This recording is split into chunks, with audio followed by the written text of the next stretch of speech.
Most of us are in survive mode, and unfortunately, it's not a surprise. Multiple system failures by design. Let's break it down. Emotions are part of the human architecture. Fact, not debate.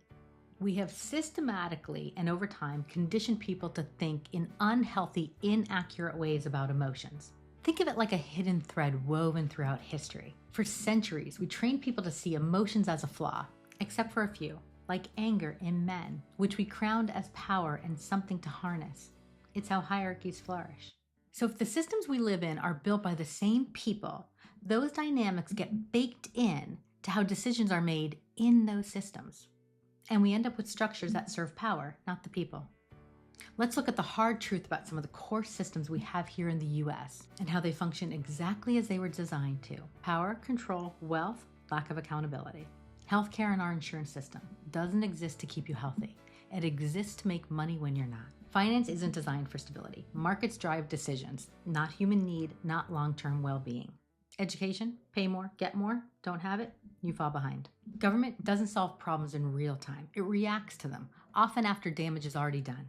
Because it's not optimized for people. It's optimized to maintain power. The legal system says justice is blind, but justice is resourced. The more you have, the better it works. Tech moves fast and breaks things. That's the model. Speed over responsibility, scale over safety, growth over human and environmental impact. The big lie, that it is and will be smarter than human beings. AI can only recognize and mimic emotional patterns. It cannot experience them. And without that, there are limits to what it can understand about the human condition and why it's potentially very dangerous to us.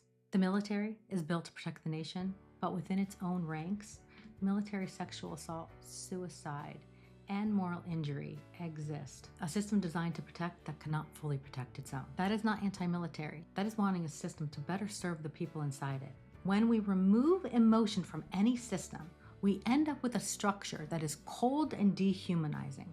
And they act like it's just the cost of doing business. Don't let anyone fool you. We have a fix for all of these things. But if we fix them, the whole architecture of wealth, power, control crumbles. And the people who hold that currently don't want to give that up. So when the conversation repeatedly moves toward blame, division, or distraction onto something else, that's not random. That's strategy. We end up fighting and attacking each other and never fix the design flaw.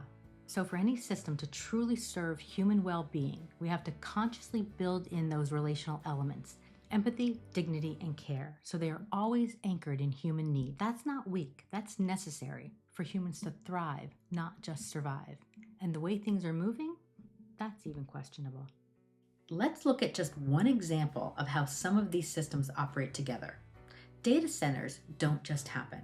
Tech companies need them to survive, so they use money, influence, and political contributions at local, state, and federal levels to fast-track approvals. Government helps move projects through.